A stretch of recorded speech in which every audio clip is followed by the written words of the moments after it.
of inferiority. There might have been, all sorts of limitations that have been built that give rise to a particular perception of the world, which is that the world is this hostile place. You're this poor little person and everything is bearing down on you. Now, actually, the matrix of experience is like that. If you look, that's what the news is doing. That's what dramas are doing. That's what, books are doing. That's what politicians are doing. They're all reinforcing this idea of limitation. And people are absolutely bombarded with that, and even more so now, and it's intensifying, because what I feel is, the time we're living through at the moment, the time is only within the matrix, but the time we're living through, there is a polarization taking place. Right. The negative polarity is becoming empowered and the positive polarity is becoming empowered. So the drama that's appearing is even more intense than it's ever been, which is why it is really important at this stage to disconnect emotionally and mentally from the subscription to this experience as a reality. Because when you see it as a virtual reality, you realise actually, this gravity is added to it to make it seem as though it's this really important thing. Yeah. But actually, it's only because we've subscribed to the gravity where we think, oh, isn't this all terrible, that it seems to be that way.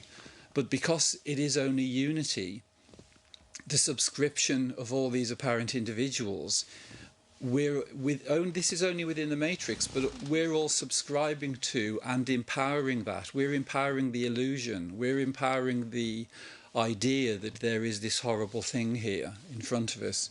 Now, there is, within our experience, a great deal of unpleasantness at the moment in the world.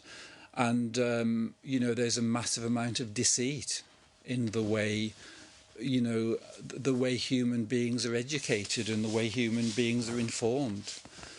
But it's really important to realise that the whole thing is a virtual reality.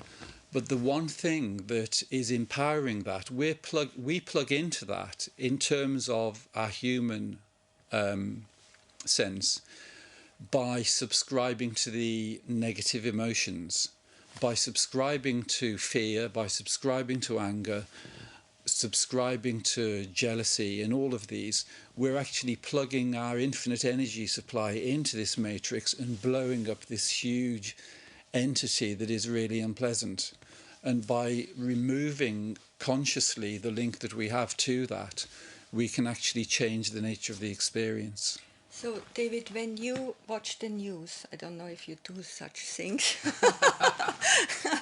and you see what's going on in Libya and in other places, what is happening inside you in this moment? Do you just say, okay, I look at the virtual reality, or is actually something triggered in you, compassion or? Well, our true nature is that we are the infinite being, which hasn't moved into manifestation. We are the knower of everything that is known. Mm-hmm. We are the infinite consciousness having an experience. But within experience, it can be experienced in many different ways. So there are three main modes of experience available to human beings. The one is the chaotic mode. Yeah. The second one is the mode of opposition, of polarities, of duality. And the third mode is the mode of unity. Now, for every human being, there's the opportunity for every experience to be experienced through any of those. Yeah. So if you take the news, for instance, yeah. In the chaotic mode, you would look at the news and you would say, all this is going on, there's nothing I can do about it. Right. These people are suffering. All I can do is go and get a bag of chips, go down the pub, come back and smoke a joint and go to sleep and forget about it. And send some money. Yeah. And yeah. Well, then you don't feel guilty that you sit there and have chips. The mode of duality is that we're right and somebody else is wrong. So you could get into the whole mode of victimization.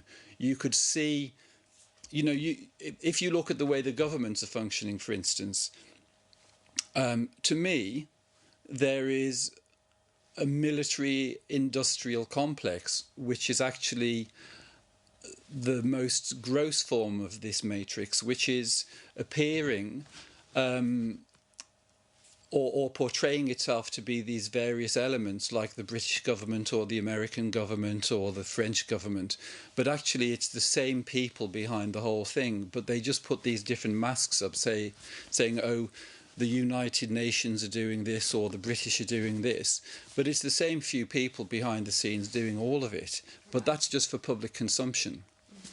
So you can see it in terms of duality. Now the main thing is not to enter into that where you're subscribing to the one polarity, because if you're saying, all of those greedy, chief executives of those companies, are utilising all the resources in Libya. They want to be in Libya because they want to take over the central bank.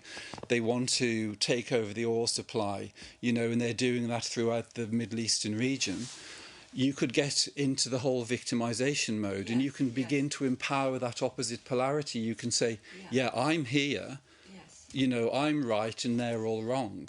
So whatever you believe is a projection. As you said before, you start projecting onto whatever is happening. And it's really like having a glove puppet. You can have somebody, who you're projecting as really evil, and you've got your hand here, up the back of the puppet, but you've thrown a little rug over your arm, so you're not, you've forgotten that it's you. Yes. But it's just, you're talking to yourself. And that's the mode of duality. So it's really important not to, unless you want to really subscribe to that, the way to become liberated from it is not to be subscribing to the polarities.